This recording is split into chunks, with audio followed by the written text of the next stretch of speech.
Bonjour, Marcel Pureau, responsable de la station d'épuration à Yverdon. Venez, je vais vous montrer ce que fait mon équipe ici.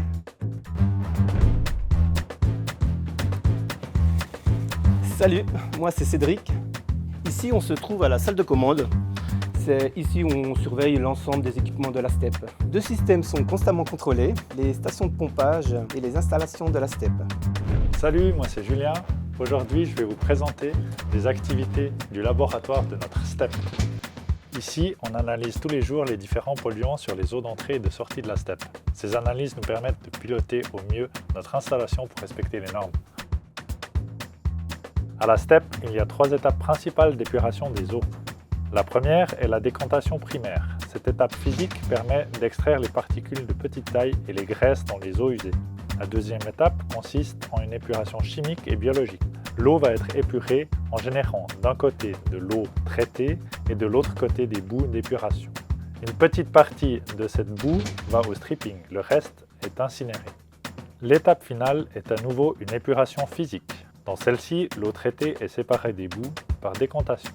Les boues vont se retrouver au fond du bassin, tandis que l'eau traitée reste en surface et est reversée vers le lac. Salut, moi c'est Jean-Paul. Nous sommes dans la salle de stripping membranaire. Ici nous produisons de l'engrais fertilisant avec les eaux résiduelles des boues d'épuration.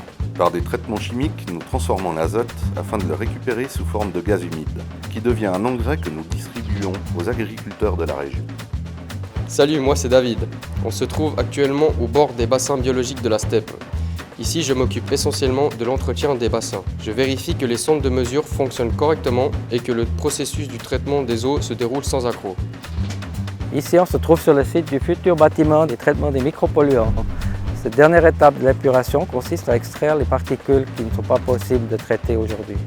Ces particules proviennent principalement des produits chimiques, des médicaments et des cosmétiques.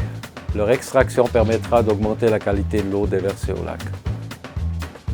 Voilà, la visite est terminée. Merci de votre attention et à bientôt au service des travaux et de l'environnement.